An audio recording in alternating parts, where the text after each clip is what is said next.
kahit gaano katindi ang kasalanan natin, may pag-asa pa rin. Kahit gaano katindi ang kasalanang ginawa sa atin, may pag-asa pa rin. Malalampasan natin ito, mapaglalabanan natin ito, at mapagtatagumpayan natin ito. Kilabutan ka kung ang mas paniniwalaan mo, wala nang mangyayaring maganda sa'yo. Kasi alam mo kung saan galing yun. Sa demonyo yun. Hindi totoo yun. Matanong ko lang, natanong na po ba kayo ng isang tanong na ang sagot ay obvious naman? Halimbawa, 5 buwan ka nang nagdadalang tao, nakita ka, laki-laki ng tiyan mo, tatanungin ka pa naman? Buntis ka? Di ba sarap sagutin? Hindi, busog lang ako. Nakalulun ako ng isang buong pakwan. Kita namang nag-iisa ka, tatanungin ka pa. Wala kang kasama? Sarap sagutin. Meron. Si Ani, Meet Ani. Anino ko? Nakailang hakbang ka na sa baitang ng hagdan. Itatanong pa rin sa'yo, akyat ka? Hindi. Nag-e-exercise lang ako. Pababa na nga ako Kalurky. Kasi it's either nanloloko sila o hindi nila alam ang sinasabi nila. Sinabi ko po ito as an intro kasi parang may ganitong mga tanong si Kristo after His resurrection Nung una, ano ang tanong niya kay Maria Magdalena? Why are you weeping? Bakit ka umiiyak? Kung nandun ako, bossing, obvious ba? Ang akala niya, patay ka pa. Kaya ngumangal-ngal siya. Sa 2 alagad papuntang Emmaus, anong tanong niya? Anong pinag-uusapan ninyo? Di ba? Kung nandun ako, itatanong ko rin sa kanya, iluloko mo sila, Alam mo naman kung ano yung pinag-uusapan nila. Ikaw! At ang iyong pagkamatay. At ngayon sa ating ebanghelyo, bakit nagugulumihanan kayo? Why are you troubled? Obvious ba? Hindi pa rin sila naniniwala na buhay ka. At nangangamba sila para sa buhay nila. That's why they are troubled. Ano ba, Kristo? Alam mo yung mga sagot sa tanong mo. Bakit tinatanong mo? Nanloloko ka ba? Hindi mo ba alam kung ano yung sinasabi mo sa kanila? Sagot, si Kristo ay hindi po pwedeng manloko. Sagot, hindi mag-aaksaya ng laway si Kristo para sa kahit isang salita na walang halaga. Hindi siya nanloloko. Alam niya ang sinasabi niya. Alam niya kung bakit sila nalulungkot. Alam niya kung bakit sila natatakot. It's just that Jesus wanted them to shift their focus mula sa bagay na ikinalulungkot nila, mula sa bagay na ikinatatakot nila, patungo sa realidad, sa katotohanan ng kanyang muling pagkabuhay na dapat ay ikasaya at ikapayapa na ng buhay nila. Ang punto ni Kristo sa pagtatanong ng mga katanungan na ang sagot ay alam na niya, ay para sa kanila. Ang gusto niyang sabihin sa kanila, alam ko kung bakit kayo natatakot. Alam ko kung bakit kayo nalulungkot. Pero para saan ba't malulungkot pa rin kayo? Para saan ba't matatakot pa rin kayo? Nandito na ako. Same thing. Ano man ang problema mo ngayon, Jesus is asking you, ba't ka nalulungkot? Father Fidel, ba't ka natatakot? Hindi sa hindi niya alam. Alam niya. Kaya lang ang gusto niyang sabihin sa iyo, Father Fidel, nandito na ako. Buhay ako sa buhay mo. Anong ikatatakot mo? Anong ikalulungkot mo? The Spirit who raised Jesus from the dead lives in us. Kaya nga ang sabi ni St. John sa 1 John 4 verse 4, the one who is in us is greater than the one who is in the world. Who is in us? Jesus.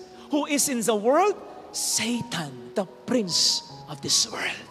The prince of the world. Yes, Satan may be greater than us. In a sense, he is more powerful than us. Kung tayo lang. But St. John is quick to remind us, hindi tayo nag-iisa. At siya na nasa sa atin ay hamak na makapangyarihan kesa sa demonyo na pupwedeng manakot, magpalungkot sa atin. Kaya nga in the same chapter, 1 John 4, pero sa verse 17, sasabihin ulit ni St. John, as He is, so you are in the world. Kung papaanong si Kristo, ganun din tayo sa mundong ito. Ibig sabihin, kung papaanong pinagtagumpayan ni Kristo ang demonyo, kasama na ang lahat ng nagpapalungkot at nagtanakot sa tao, kasalanan, problema, karamdaman, maging kamatayan, na pagtagumpayan ni Kristo, pagtatagumpayan din natin ito dahil nasa sa atin si Kristo. Kaya nga, ang sabi sa ating unang pagbasa, nandun yung napakatinding kasalanan ng mga Hudyo. May titindi pa bang kasalanan? Pinatay nila ang nagkatawang taong Diyos na si Kristo. Pero anong sabi ni San Pablo? May pag-asa pa, magbalik loob kayo at magbago. Ibig sabihin, kahit gaano katindi ang kasalanan natin, may pag-asa pa rin. Kahit gaano katindi ang kasalanang ginawa sa atin, may pag-asa pa rin. Yun din ang sinasabi sa ating second reading. Huwag sana tayo magkasala. Pero kung magkasala man, huwag daw tayong mag-alala. Meron tayong tagapamagitan, si Kristo. Sa ating ebanghelyo, nasaksihan natin kung papaanong meaningfully binuhay muli ni Kristo ang moral, ang damdamin, ang sigla, ang tapang ng mga disipulo. Sapagkat ang mga disipulo, dahil sa matinding takot nila, dahil sa matinding lungkot nila, parang ginawa na nilang libingan nila yung kwartong pinagtataguan nila. So kung pagsasama-samahin natin ang mensahe ng mga pagbasa, kahit gaanong katinding problema, dulot ng kasalanan, dulot ng karamdaman, dulot ng kahit anong nakapagpapatakot at nakapagpapalungkot sa atin, still, there is something to be excited about. There is something to look forward. Dahil muling nabuhay si Kristo. Malalampasan natin ito, mapaglalabanan natin ito, at mapagtatagumpayan natin ito. Experience will tell us na ang mahirap sa problema ay yung parang hindi nawawala, yung parang walang katapusan. Kaya nga, according sa ilang survey, mataas daw ang rate ng mga nagpapakamatay tuwing Lunes. Kasi pag Lunes, aral na naman, trabaho na naman, kayod na naman, negosyo na naman. Yung boss ko, makikita ko na naman. Mga kaklase kong bully, makikita ko na naman. Diba? Pag Biyernes, iba yung damdamin natin eh. Parang, ay salamat. Pero sandali lang yun. Kasi magsasabado uli, maglilinggo uli, Lunes na naman. Tapos ang haba-haba, isang linggong pahirapan. Parang walang katapusan. Yun ang nakapagpapahirap sa problema. But the resurrection of Jesus is telling us, may katapusan ang lahat ng problema. Hindi lang kapag pegi na tayo kundi habang nabubuhay tayo sa mundong ito. Pinag-usapan natin 2 Sundays ago na kahit nabubuhay tayo, pwede na tayong makaranas ng iba't ibang pagkamatay. Yung mga problemang matitindi, pagkamatayan. So habang nabubuhay pa lang din tayo, pwede rin nating maranasan ang muling pagkabuhay ni Kristo. Kung papaano natin mapagtatagumpayan ang lahat ng problemang ito. Para saan pat ang sabi ng Panginoon sa Ebanghelyo, kayo ang mga saksi sa mga bagay na ito. Ano ba yung saksi? Yung nakasaksi, kaya magpapatotoo, titestigo, tumestigo ang mga disipulo, muling nabuhay si Kristo. Kung i-a-apply natin sa ating buhay ito, ano yung pagiging saksi natin? Sasabihin natin, oy, muling nabuhay si Kristo. Ay, may Easter. Alam na yan ng lahat ng tao. Ang gustong makita ng tao sa akin at sa iyo, yung katotohanan ng muling pagkabuhay ni Kristo, yung mula sa mga problema na ating hinaharap o kakaharapin sa tulong ni Kristo, ito ay mapaglabanan, mapagtagumpayan natin. Yung may bisyo ako noon, wala na akong bisyo ngayon. Walang direksyon ng buhay ko noon, may direksyon na ngayon. Wala akong kapag-apag-asa noon, may pag-asa na ako ngayon dahil sa Panginoon. That's a resurrection experience. May sakit pa rin ako ngayon. Namatay pa rin ang asawa ko. Nagkasakit ang asawa ko, ipinagdasal ko, namatay pa rin yung asawa ko. Bigla na lang namatay ang asawa ko na aksidente. Hindi ako nakapagpaalam.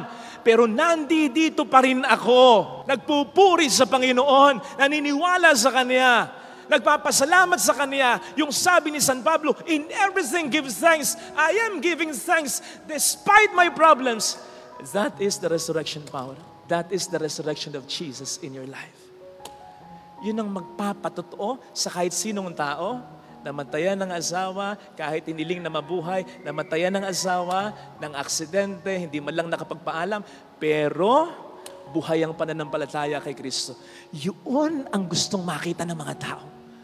Buhay ang Diyos, mapagmahal ang Diyos, makapangyarihan ang Diyos. Kita ko sa buhay mo. Yun ang mission natin. Kaya may batayan yung sinasabi natin, mayroong magandang mangyayari. May katapusan lahat ng problema, hindi lang kapag pegi na tayo, kundi habang nabubuhay tayo. Katapusan in the sense na masosolve mo, katapusan in the sense na matatanggap mo sa tulong ni Kristo. Yun ang hope, yun ang pag-asa na dulot ng pagkabuhay ni Kristo. Ang nangyayari lang kung bakit hindi natin masyadong maramdaman ito, dahil mas madalas, mas pinakikinggan natin ang sigaw ng demonyo kesa sa bulong ni Kristo.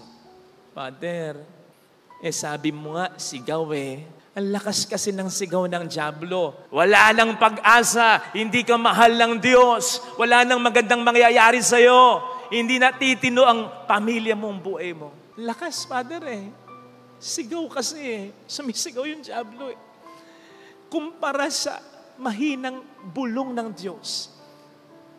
I love you. I know the plans I have for you. Malimot man ng ina ang anak, hindi kita kalilimutan. May maganda pa rin akong plano para sa iyo. Malalampasan mo ito. Father, bulong Ang hina. Kung sisigaw lang sana siya, tulad ng sigaw ng dyablo, baka mas marinig ko siya, baka mas mabawasan yung takot ko, baka mabawasan yung lungkot ko. Okay? So sinisisi mo pa ang Diyos dahil bumubulong lang sa'yo. Come to think of it, kailan ka ba sumisigaw? Di ba kapag malayo yung kausap mo, ganun ang demonyo. Kung nasa sa'yo si Kristo, hindi siya makalalapit sa'yo. Ang tangi lang niyang magagawa, sumigaw from afar. Wala nang pag-asa, wala nang mangyayari sa'yo, hindi ka mahal ng Diyos. Nasa sa'yo. Kung pakikinggan mo yung sigaw niya, paulit-ulit kasi, di ba? Pero kailan tayo bumubulong? Di ba kapag malapit lang yung kausap mo, nasa sa'yo si Kristo. Nasa sa puso mo. Kaya bumubulong lang siya. Mahal kita. Kakayanin mo ito. May maganda pa akong plano para sa iyo. Ang kailangan mo lang pakinggan yung bulong at hindi mo na mapapansin yung mga sigaw. Besides, hindi kinakailangan ni Kristo makipagpalakasan ng boses sa demonyo. Kasi dapat, alam na natin kung sino sa kanilang dalawa ang nagsasabi ng totoo. Kilabutan ka kung ang mas paniniwalaan mo. Wala nang mangyayaring maganda sa'yo. Kasi alam mo kung saan galing yun. Sa demonyo yun. Hindi totoo yun. Ang totoo ay ang bulong na mahal kita. Maaaring hindi niya paulit-ulit na sinasabi. Hindi mo lang napapansin kasi ang pinakikinggan mo yung sigaw. At bakit kailangan pang ulit-ulitin ng Diyos sa'yo, mahal ka niya? Hindi ba po pwedeng sapat na yung isang bulong niya? Pag sinabi niya, yun na. Kasi yun ay totoo talaga.